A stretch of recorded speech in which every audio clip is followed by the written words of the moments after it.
யோர்தானை கடப்போம் அவர் பலத்தார், எரிகோவை தகர்ப்போம் அவர் துதியார். இயேசுவின் நாமத்தில் ஜெயம் எடுத்தே என்றென்றுமாய் வாழ்வோம்.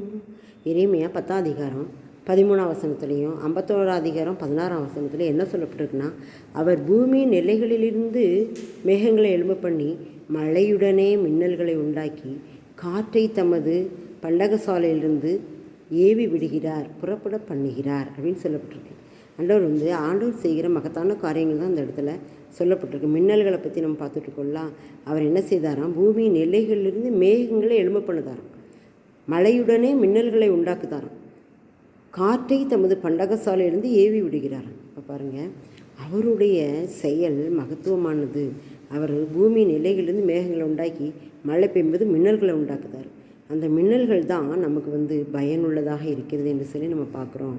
அவர் நமக்கு பிரச்சனைகள் அதிகமாக வரும்போது அவர் என்ன பண்ணுதார் அப்படின்னா, மேகங்களை எழுவ பண்ணுதார், மழையுடனே மின்னல்களை உண்டாக்கி காற்றை தமது மண்டலங்களிலிருந்து ஏவி விடுகிற காற்றை ஏவி விடுதார்.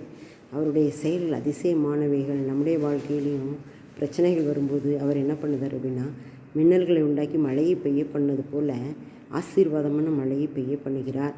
நம்ம குடும்பங்களில் பிரச்சனைகள், ஊழியங்களில் பிரச்சனைகள், சொந்த வாழ்க்கையில் பிரச்சனைகள் வரும்போது மின்னல்களை உண்டாக்கி மழையை பெய்ய பண்ணுவாராம், அதிசயங்களை செய்வார், அற்புதங்களை செய்வார். அதுக்கு அவர் என்ன பண்ணுவாராம், பூமியின் எல்லைகளிலிருந்து மேகங்களை புறப்பட பண்ணுவாராம், காற்றை தமது பண்டகசாலையிலிருந்து ஏவி விடுவாராம். அவருடைய கையின் கிரியைகள் எவ்வளவோ ஆச்சரியம் பார்த்தீங்களா. அவர் சொல்ல ஆகும், அவர் கட்டளையிட நிற்கும். காற்றை வீச பண்ணுகிறார், அது வீசுகிறது. சங்கீதம் 104 பார்த்திங்கன்னா, அவர் சொன்னால் அவைகள்லாம் என்ன செய்யும், எழுந்து போகும். அவர் கையை முடக்கிக்கிட்டு அது மாண்டு போகும் அப்படின்னு சொல்லிட்டு வல்லமையான கிரியைகளை பற்றி நாம் பார்க்குறோம். நம்முடைய வாழ்க்கையில ஒரு வல்லமையாய் செயல்பட்டு மின்னல்களை உண்டாக்கி மழையை பெய்ய பண்ணி ஆசீர்வாதங்களை அனுப்புகிறார். ஆமென்.